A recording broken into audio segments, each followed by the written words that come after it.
Սիրելի հայրենակիցներ, բարև ձեզ։ Այսօր մենք քննարկելու ենք ձեր հետ միասին այն կարևոր հարցը, որը դուք ինձ ուղեցիք մեկնաբանություններում, եւ դա վերաբերվում է Թուրքիայի եւ Ադրբեջանի տարբեր մոտեցումներին Իսրայելի հետ։ Կարծում եմ այդ հարցը ընդհանրապես հայկական դաշտում շատ ակտուալ է եւ կարևոր է, եւ անկեղծ ասած բոլորս էլ հետաքրքրված ենք նրանում, թե ինչ տարբերություններ, ինչ մոտեցումներ կան եւ ինչուն սպասենք մենք այն դեպքում, եթե Թուրքիա-Իսրայելի հարաբերությունները ավելի լարվեն, Իսրայելի հանդեպ ինչ դիրքորոշում կունենա Ադրբեջանը, ինչ մոտեցում կունենա Ադրբեջանը Իրանի թեմայի շուրջ եւ Թուրքիան, որը ակտիվ շարունակում է զարգանալ Իրանի թեման, եւ իհարկե մեզ հետաքրքրում է նաեւ ինչպես սա կարող ազդել Հայաստանի վրա եւ տարածաշրջանի վրա։ Ուստի կարծում եմ սա հետաքրքիր հարց է, որի մասին խոսելը մենք հիմա կսկսենք եւ կշոշափենք այս թեման։ Սիրելի հայրենակիցներ, առաջի հերթին ես ձեզ կոչ եմ անում անպայման բաժանորդագրվեք մեր ալիքին, դրեք զանգակը,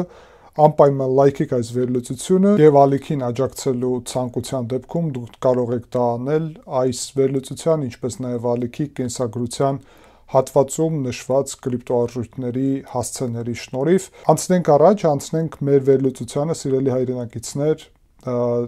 շատ կարևոր հարց է եւ մենք հիմա փորձենք ձեր հետ խորը վերլուծել։ Պետք է հասկանալ, որ ադրբեջանցիք վարում են խելացի արտաքին քաղաքականություն այդ առումով, թուրքերի հետ միասնական ջանքերով իրանք կարողացել են հասնել իրենց նպատակներին եւ ընդհանուր առմամբ հрьяաները նաեւ վարել են ըստ իրենց օգտակար արտաքին քաղաքականություն։ Արենք հասկանանք, Իսրայելի համար կենսական էր ունենալ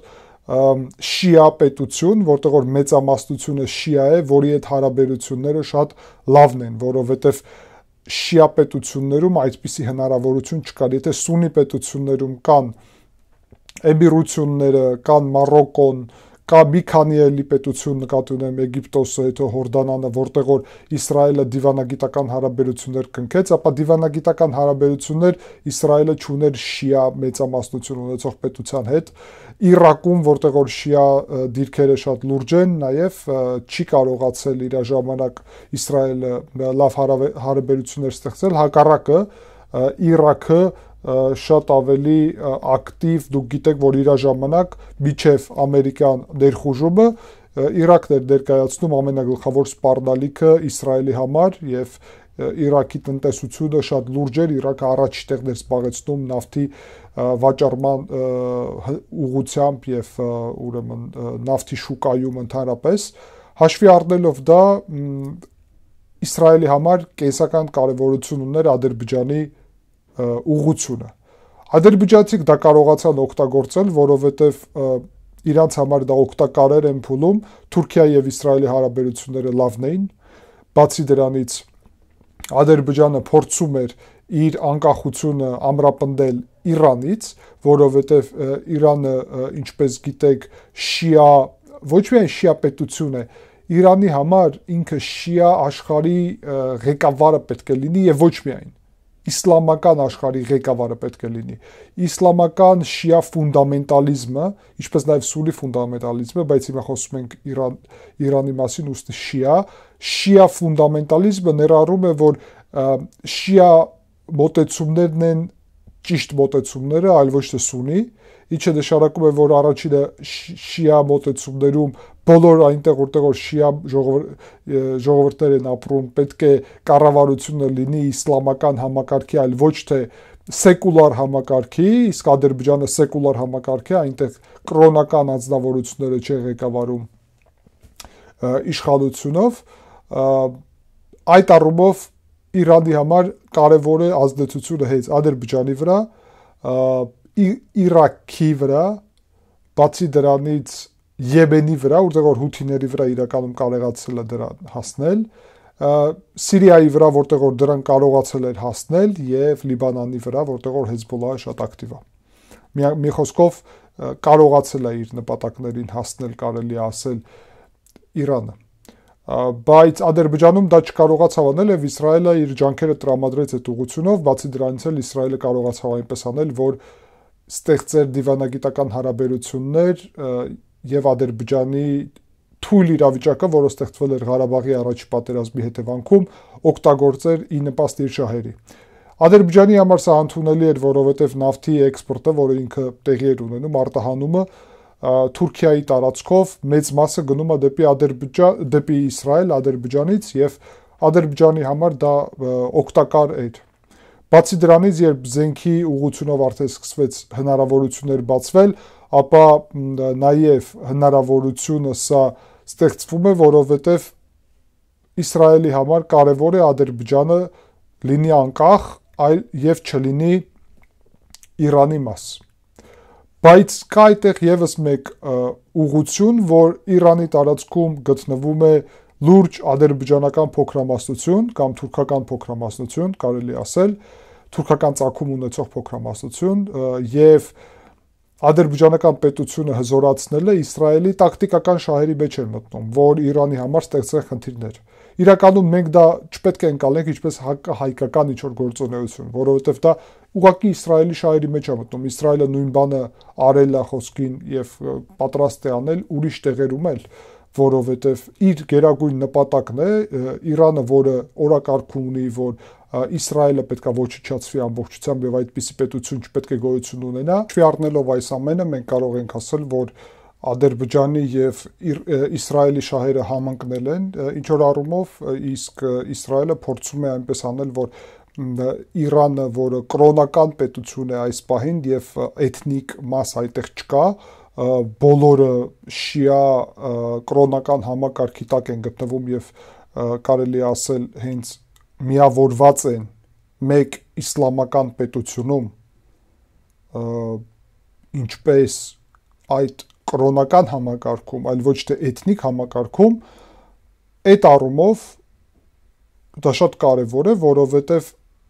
նույն բարձր պաշտոնյաները այդտեղ, այդ թվում կրոնական առաջնորդը Իրանի Խոմենեին, իրանք ծագումով ադրբեջանցի են, ինչպես նաև ուրիշ բարձր պաշտոնյաներ Իրանի, որովհետև նպատակը Իրանի այդ է, որ ինքը կարողանա միավորել տարբեր էթնիկ խմբեր, դա ադրբեջանցիքն են, որը շատ մեծ կշիռ ունեն այդտեղ, դա քրդերն են, դա ուրիշ արաբական խմբեր կան, նաև բալոչներն են, որոնք Պակիստանի ուղղությունով են գտնվում, եւ ընդհանրապես մենք տեսնում ենք, որ եթե Միացյալ Նահանգները եւ Իսրայելը սկսեն արդեն պատերազմական գործողություններ Իրանի դեմ, ապա կարող ենք ասել, որ Իրանը ցանկություն ունեն, որ քանդեն Իրանը հենց էթնիկ առումով, ինչը նշանակում է, որ Ադրբեջանը տանի իր ազդեցության տակ հարավային Ադրբեջան, ինչ ադրբեջանցիքն են կոչվում Բաքվում, բայց Իրանի համար դա արևմտյան եւ արևելյան Ադրբեջան համայնքներն են, քրդերը ինչ որ իրանց սեպարատիստական առանձին ավտոնոմ տարածք ստեղծեն եւ դրա դեմ էլ կա պայքար, դա էլ է հետաքրքիր։ Բացի դրանից արաբական ազդեցությունը ազդի եւ այդտեղ Իրաքը իրականում իհարկե իր դերը կարա խաղալ, որովհետեւ նույն Իրանի եւ Իրաքի պատերազմի մեջ այդ թեման միշտ կար եւ դա լուրջ հարց է։ Բացի դրանից իհարկե բալոչները եւ Պակիստանի հարցը կա։ Մի խոսքով ցանկությունը Իսրայելի եւ Միացյալ Նահանգների դա Իրանը քանդելու դեպքում էթնիկ առումով քանդելն է Իրանը եւ Պարսկաստան ձևավորելն է, կարելի այսպես ասել։ Հիմա Թուրքիայի շահը այստեղ տարբերվում է Ադրբեջանի շահից։ Եթե երկուսի շահն էլ նրանում է, որ այդ հարավային Ադրբեջան տարածքը գրավեն եւ այդ առումով հիշում եք, ամենակարևոր ելույթը Էրդողանը ունեցավ Բաքվում Ղարաբաղյան պատերազմից հետո, երբ ինքը կարդաց մի բանաստեղծություն, որը վերաբերվում էր նրան, որ Արաքս գետը կիսում է իր ժողովրդին երկու մասի։ Ինչու մասին էր խոսքը։ Խոսքը դրա մասին էր, որ ադրբեջանցիքը Արաքս գետով կիսված են եւ հայրենիքի մասը ըստ իրենց մի մասը մնացել է նաեւ Արաքսի այն կողմը, այն ափին։ Եվ դա վերաբերվում է Իրանի տարածքում ապրող տարբեր տվյալներով 15-ից 20 միլիոն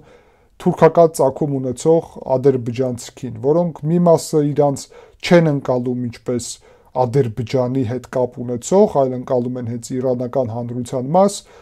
եւ պարսիկներին շատ ավելի մոտ են, բայց մի մասը նաեւ ընկալում է իրանց թուրք։ Եվ Թուրքիան եւ Ադրբեջանը իհարկե ունեն այդ ցանկությունը, որովհետեւ շատ པարզ է պատճառը։ Թավրիզը եւ տարբեր այդտեղ քաղաքները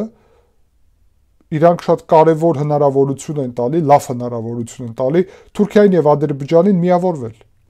Սյունիքի ուղղությունը դա միայն եթե նույնիսկ իրանք փորձեն դա անել, դա ժամանակավոր հարց է, որովհետեւ այդտեղ առաջինը դա Հայաստանի միջազգայինորեն տարածքներն են, երկրորդը եթե պատերազմ լինի, այնպես էլ շատ բարդ ռելիեֆ է, բացի դրանից այդտեղ հայկական բնակչություն կա, ադրբեջանական բնակչություն չկա, իրանք իհարկե առաջ են ծավալում թեզը արևմտյան Ադրբեջանի մասին, բայց դա ամեն ինչ խնդրահարույց է, հատկապես միջազգային հանրության օրակարգում, հատկապես հայոց ցեղասպանությունը հաշվի առնելով։ Իրանի ուղղությունով դա ամեն ինչ հեշտ է, այնտեղ արդեն ապրում են 20 միլիոն ադրբեջանցի, այնտեղ արդեն Իրանի հանդեպ կան խնդիրներ, եւ եթե այդպիսի իրավիճակ լինի, որևէ մեկը դեմ չի լինի նրա, որ Իրանը սկսվի մասնատվել։ Ուստի Իսրայելի շահը այստեղ համընկնում է Ադրբեջանի շահի հետ եւ Թուրքիայի շահի հետ, բայց մյուս կողմից հիմա երբ Իսրայելը բացահայտ արդեն բարձրաձայն խոսում է նրա մասին, որ վտանգը գալիս է Թուրքիայից եւ այդ վտանգը շատ ավելի մեծ է, քան թե իրանական վտանգը, բայց ոչ թե այսօր, այլ ապագայում, ապա նույն Իսրայելի համար հասկանալի է, որ եթե մի թշնամուտ միջոցով մյուս թշնամու հարցը լուծես, նկատի ունեմ Թուրքիայի, թուրքական աշխարհի միջոցով Իրանի հարցը լուծես, ապա թուրքական խնդիրը ել ավելի աճելու է, եթե Թուրքիան եւ Ադրբեջանը միավորվեն, խնդիրը ել ավելի աճելու է։ Ուստի հաշվի առնելով դա, մի կողմից Իսրայելին դա ձեռատալի, մյուս կողմից ինքը հասկանում է, որ դրանով թուրքական խնդիրը մեծանալու է։ Եվ այդտեղ ամենաբարդ իրավիճակում գտնում է Իլհամ Ալիևը, որովհետև երկու աթոռի վրա է նստած, մի կողմից ստիպված է աջակցել Էրդողանի քաղաքականությանը, բայց մյուս կողմից չի ուզում խնդիրներ ստեղծել Իսրայելի հետ։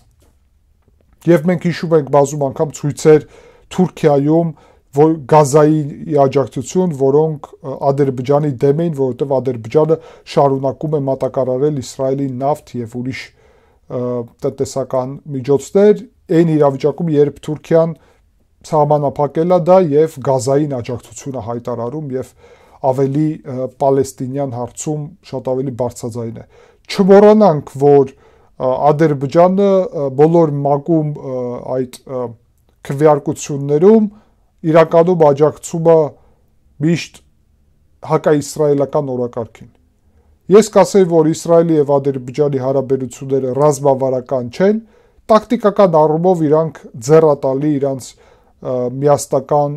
քայլերը եւ աջակցությունը, եւ ես կարծում եմ իրանք ուղղակի դա կարողանում են խելացի ձևով օգտագործել։ Երկուսին էլ ձեռատալի, ինչու պետք է չանեն դա։ Եթե հարցը նրանում է մեր պատճառով, ապա ինչ ենք մենք արել նրա համար, որ ավելի օգտակար լինեինք կամ ավելի լավ առաջարկ ներկայացնեինք։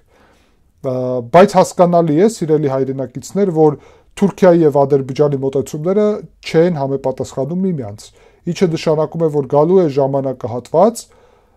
երբ եթե սկսվեն արդեն լայնածավալ խնդիրներ, պատերազմ նույնիսկ կամ բախում Թուրքիայի եւ Իսրայելի միջև, ապա Ադրբեջանը ստիպված է լինելու ընտրել ում է դավաճանում է թուրք եղբայրներին, թե հրեա գործընկերներին։ Շատ բարդ ընտրելու ճանապարհ է, բայց Իլհամ Ալիևը միջև դա դեռ ժամանակ ունի։ Երեք այցով է գտնվում Վաշինգտոնում Բենյամին Նետանյահուն։ Հետաքրքիր է, որ առաջի հարցը, որը քննարկեց Նետանյահուն Դոնալդ Թրամփի հետ երկրորդ այցն է սա իր արդեն Վաշինգտոն Թրամփի նախագահությունից հետո, դա ոչ թե վերաբերվում էր Իրանին, այդ իրավիճակում երբ Իրանի հետ պատերազմ է նախապատրաստվում եւ դրա մասին մենք ձեր հետ արդեն խոսել ենք, այլ առաջի հարցը քննարկել են Թուրքիայի մասին։ ուստի Թուրքիան ստեղ կարելի ասել, որ Իսրայելի համար մեկ խնդիրն է։ Կան տվյալներ նրա մասին, որ այսօր այս փուլում արդեն նկատի չունեմ հենց այսօր, բայց ստեղծվում է հնարավորություն, որ լինեն բանակցություններ Իսրայելի եւ Թուրքիայի միջև, ոչ ուղիղ, նրա մասին, որ Սիրիայում կիսեն ազդեցության գոտիները։ Ուստի Թուրքիային տրվի ինչ որ հնարավորություն, որ ինչ որ հատվածներում Սիրիայի ռազմակայաններ ունենա, բայց դրանից ավելի հարավ չմոտենա Իսրայելին։ Խոսքը գնում է, որ Պալմիրայում եւ Համայում կամ Հոմսում երկուսից մեկը Թուրքիան կունենա ռազմակայան, բայց Դամասկում եւ ավելի հարավ չի ունենա։ Չգիտենք ինչքանով դա իրական է, ինչքանով դա վերջնական է եւ ինչքանով պայմանավորվածություն կձեռք բերվի։ Միայն խոսակցություն է, որ այդպիսի բանակցություններ վարվում են։ Նաեւ հետաքրքիր է, որ Թուրքիան դեմ է դուրս եկել պաշտոնապես Իրանի դեմ գործունեությունի, հարձակումի, հարվածի, որի մասին մենք խոսել ենք, իհարկե պաշտոնապես Թուրքիան ուրիշ բան ոչ էլ ասելու է։ Բայց դա չի նշանակում, որ Թուրքիան հենց ինչ հայտարարում է, դրա կողմնակից է։ Ինչպես արդեն նշեցի, Թուրքիան եւ Ադրբեջանը կարող են օգտագործել այդ թեման։ Եվ այն փաստը, որ Ադրբեջանը շարունակում է խոսել սահմանի վրա, Հայաստանի սահմանի վրա լարվածության մասին, դա նաև կարա լինի մեր համար կարևոր մեսիջ նրա մասին, որ Ադրբեջանը պատրաստվում է այստեղ նաև ռազմական գործողությունների համար։ Իրանի վրա հարձակման դեպքում Ադրբեջանը կարող է հարձակվել Սյունիքի վրա եւ դրանով փորձել Իրանին ներքաշել պատերազմի մեջ, որովհետև մենք գիտենք, որ Սյունիքի թեման Ադրբեջանի համար Թուրքիայի հետ միանալու հնարավորություն է, բայց Իրանի համար կարմիր գիծ է, որովհետև դա արդեն միավորում է Թուրքիան Ադրբեջանը եւ արդեն ստեղծվում է խնդիր ամբողջ Իրանի տարածքում։ Եթե Թուրքիան Ադրբեջանը միավորվեն այդ տարածքը Հայաստանի սուվերեն տարածքը օկուպացնելու ճանապարհով, ապա Իրանի հետ պատերազմը ժամանակի հարց կդառնա։ Ուստի Իրանի շահի մեջ է մտնում, որ դա տեղի չունենա, բայց կարա դրա համար լինի օգտագործված Իրանի վրա ռմբակոծությունները, հարձակումը Միացյալ Նահանգների եւ Իսրայելի եւ զուգահեռ դրա սկսի Ադրբեջանը հարձակում Սյունիքի վրա։ Մենք պետք է սա էլ հաշվի առնենք։ Ընդհանուր առումով ես հուսով եմ, որ պատասխանեցի ձեր գլխավոր հարցին, թե ինչու է այսպիսի զարմանալի քաղաքականություն վարում Ադրբեջանը եւ թուրքերը ընդհանրապես Իսրայելի հետ, որովհետեւ կարելի ասել, որ այո, քաղաքականությունը ինքը ավելի շախմատի նման բան է եւ ամենագլխավորը այստեղ շահերն են, որոնք միշտ փոխվում են եւ իրավիճակը միշտ փոխվում է եւ քո շահերը ըստ իրավիճակի փոփոխություն են կրում եւ քո շահերը նաեւ տարբեր են, կա ռազմավարական շահեր, կա մարտավարական շահեր։ Մարտավարական առումով շահերը կարող նույնիսկ չհամապատասխանել ռազմավարական շահերին։ Եվ իհարկե շատ բարդ հարց է այս աշխարհաքաղաքական գործընթացը։ Ուստի ես փորձում եմ նաև այս վերլուծություններով ավելի հասանելի դարձնեմ այն իրավիճակը, որը այստեղ գտնվում է, եւ ես ուրախ եմ, որ կան հետաքրքիր մեկնաբանություններ, եւ եթե ապագայում նաև շարունակեք հարցեր տալ մեկնաբանություններում, ես կփորձեմ նաև այսպիսի վերլուծությունների միջոցով ձեր հարցերին անպայման պատասխանեմ։ Շնորհակալ եմ, սիրելի հայրենակիցներ, ուշադրության համար, մենք կհանդիպենք։